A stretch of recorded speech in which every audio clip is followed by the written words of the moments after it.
제가 선영 집사님 대신해서 대독하겠습니다.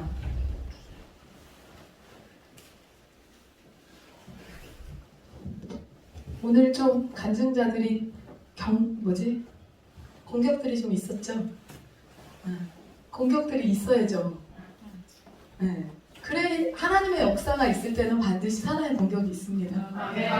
그래서 그런 거니까 염려하지 마시고요. 기도하면 됩니다.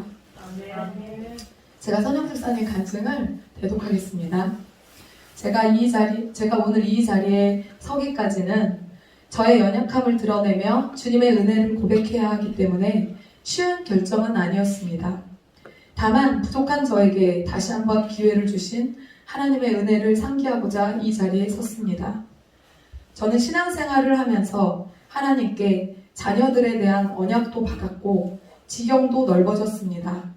하나님께서는 저의 연약함에도 불구하고 어린이집 교사로 일할 수 있도록 해주셨고 가난한 마인드에서 벗어날 수 있었고 다음 세대를 사랑하는 마음이 생겼고 하나님을 위해서 자녀들을 가르쳐야 한다는 생각이 들어서 최선을 다해서 교육도 시키면서 동시에 목회자 가정을 물심양면으로 섬겨왔습니다.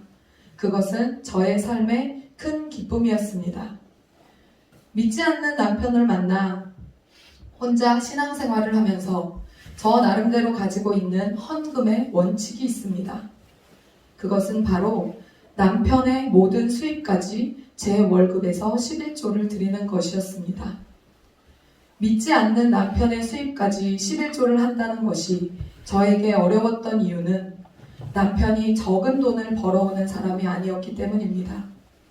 저는 제 월급과 남편이 보내주는 생활비에서 항상 남편의 몫의 11조까지 떼면서 생활은 늘 어려움 가운데 있었습니다.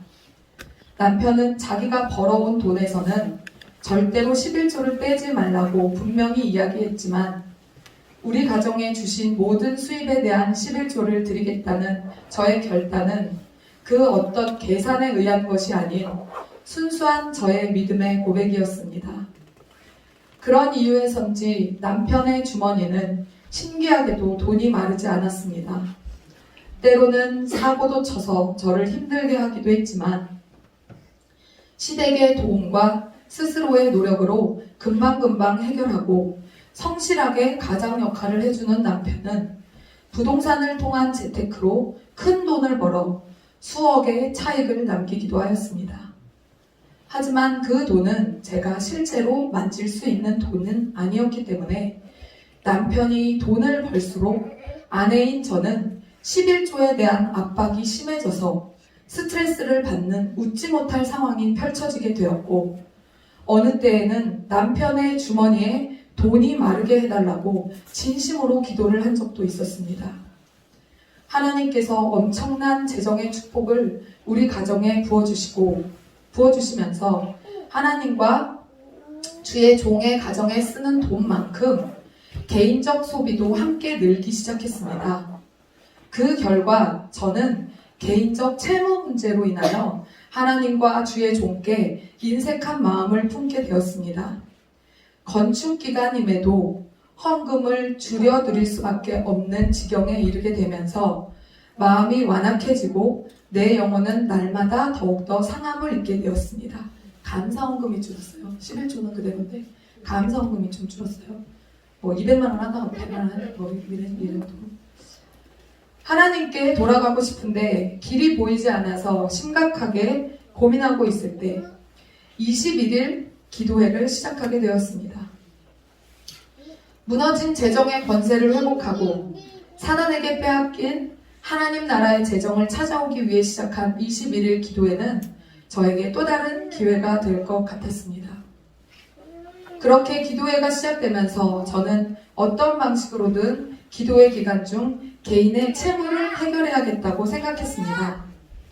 체주의 종으로 살아가는 삶은 지옥이었기 때문입니다. 그러던 차 기도회 기간 중에 남편이 별 이유 없이 현금 1,000만 원을 은행에서 찾아서 그냥 집에 두었다는 사실을 알게 되었습니다. 그 순간 그 돈이 제 빚을 해결할 돈이라는 확신이 생겼습니다.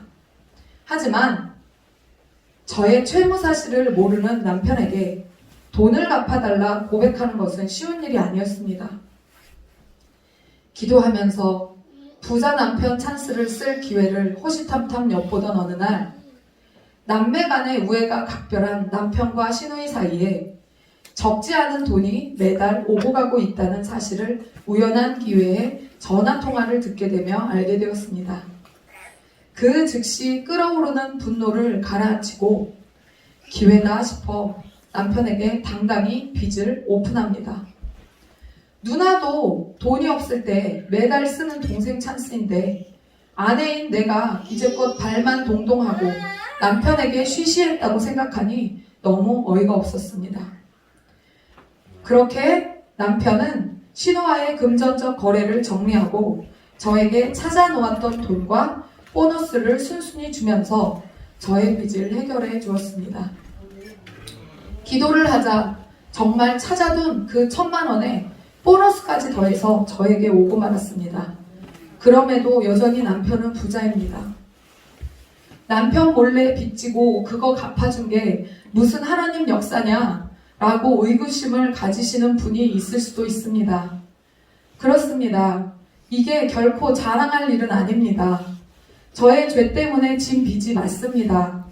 하지만 저의 타협할 수 없는 신앙의 고백으로 남편의 주머니에 들어오는 모든 수익까지 11조를 하고 또 감동이 올 때마다 주의 종을 섬기고 하나님께 드릴 헌물을 사는 등 주님으로 인한 지출이 매달 상당히 컸기 때문에 저는 제 빚의 일정 부분에 주님이 갚아주셔야 할 몫이 있다고 실제로 생각을 하고 있었습니다.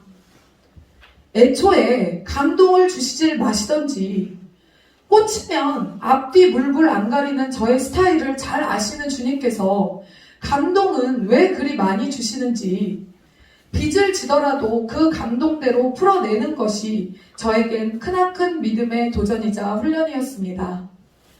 그래서 어려운 형편에도 순종했다는 사실을 주님께 어필하기 시작했습니다. 그리고 그 액수가 실제로 적지 않음을 주님께 날마다 부르짖으며 연대 책임을 간구했습니다. 그리고 재정을 잘 다스릴 지혜를 허락해 주시길 진심으로 구했습니다.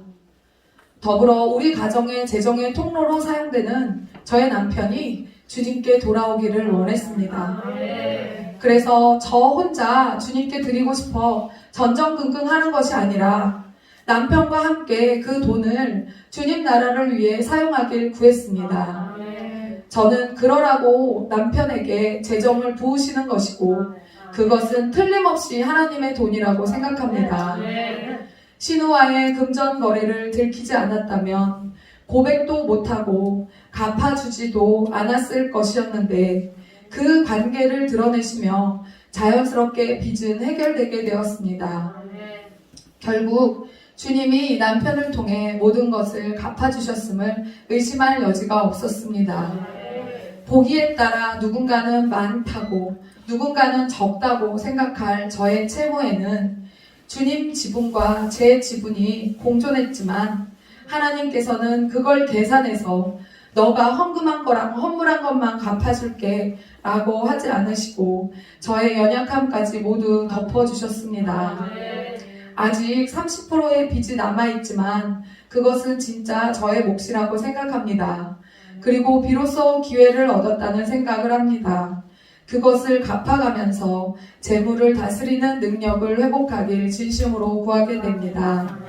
그러면서 매달 감당해야 할 금액이 저의 수십 배인 억 단위 건축비를 재정을 다스리는 권세를 가지고 매달 무리 없이 갚고 계시는 목사님과 사모님 두 분이 한없이 대단하게 보입니다. 끝으로 부족한 죄인인 저의 연약함도 덮어주시고 응답하신 하나님께 다시 한번 감사드립니다. 들어주셔서 감사합니다.